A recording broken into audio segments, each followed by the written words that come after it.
The contribution of traders to the spread of Islam was fundamental, pervasive, and often more lasting than military conquest.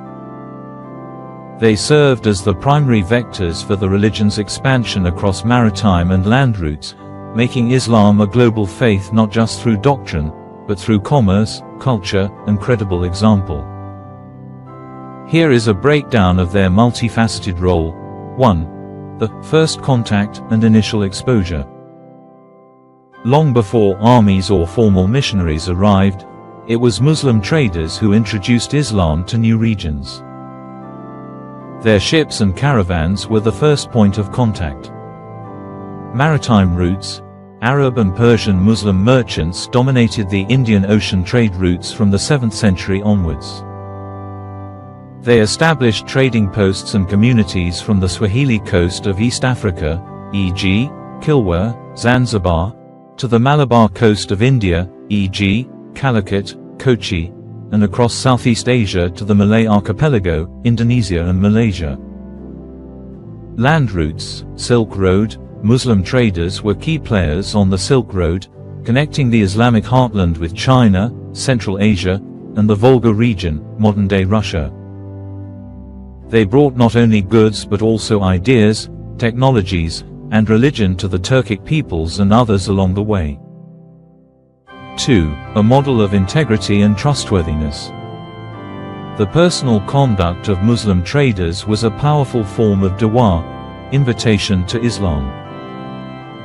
Their business ethics, often inspired by Islamic principles, made a strong impression. Honesty and reliability, a reputation for fairness in weights, measures, and honoring contracts built trust.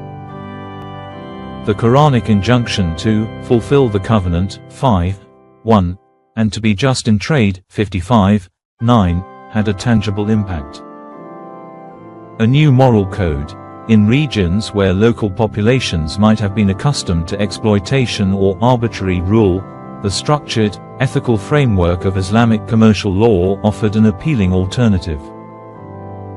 3. Establishing diaspora communities. Traders didn't just pass through, they settled, creating lasting Muslim communities that became cultural and religious bridges. Forming intercultural families, Muslim traders often married local women. This led to the establishment of mixed communities, like the Mappila Muslims of Kerala or the Peranakan in Southeast Asia, where the children were raised Muslim, creating deep, familial roots for the faith. Building infrastructure, these merchant communities built mosques and religious schools, madrasas, that served both their own needs and attracted the curiosity of the local population. A mosque attached to a bustling port or market was a constant, visible symbol of the faith. 4. Economic incentive and the Islamic world system. Adopting Islam offered tangible economic benefits, creating a powerful incentive for conversion. Access to a vast network. By converting, local rulers and traders could integrate into a vast, interconnected economic sphere that stretched from West Africa to Southeast Asia. This network operated on shared commercial laws, a common language of trade, Arabic, and later Persian, and a degree of trust based on a shared faith. The Pax Islamica. Within the territories of the Islamic caliphates and sultanates, trade was protected and encouraged. Joining this system meant safer passage for goods and access to lucrative markets. 5. Synergy with Sufism and scholarship. Traders often paved the way for, and financially supported, more formal religious figures. Funding spirituality, wealthy merchants were often the patrons of Sufi saints, funding the construction of their lodges, khanqahs, and tombs. The traders brought the economic influence, and the Sufis provided the spiritual appeal that led to mass conversions. Transporting scholars. Trade routes safely carried Sufi missionaries and Islamic scholars to the new communities established by merchants. The merchants provided the infrastructure and local connections that made the work of these scholars possible and effective. Regional case studies.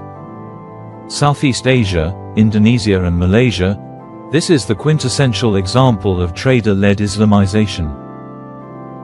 Islam was not brought by armies but almost entirely by Muslim traders from Gujarat, India, and the Arab world in the 13th century. They integrated into the local spice trade, and local rulers saw economic and political advantage in converting to align with this powerful network. The process was gradual and peaceful.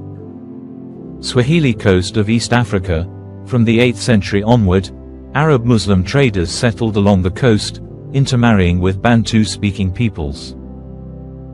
This gave rise to the unique Swahili culture and language, a Bantu base with a massive infusion of Arabic loanwords, with Islam as its central pillar.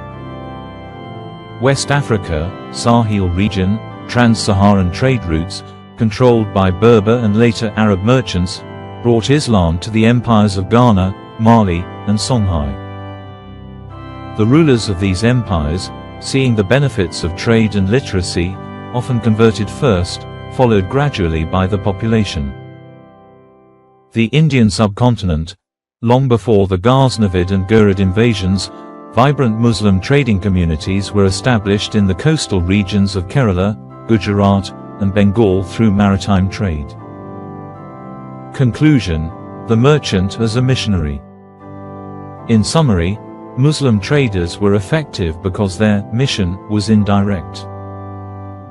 They were not primarily seen as religious proselytizers but as credible, successful business partners.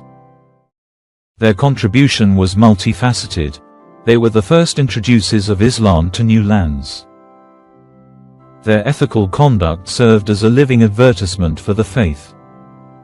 The communities they built became permanent beachheads for Islam. The economic system they represented provided a powerful incentive for conversion. While conquerors expanded the borders of Islamic empires, it was the traders who filled these territories with the spiritual, cultural, and economic substance of the faith, making Islam a deeply rooted and enduring global civilization.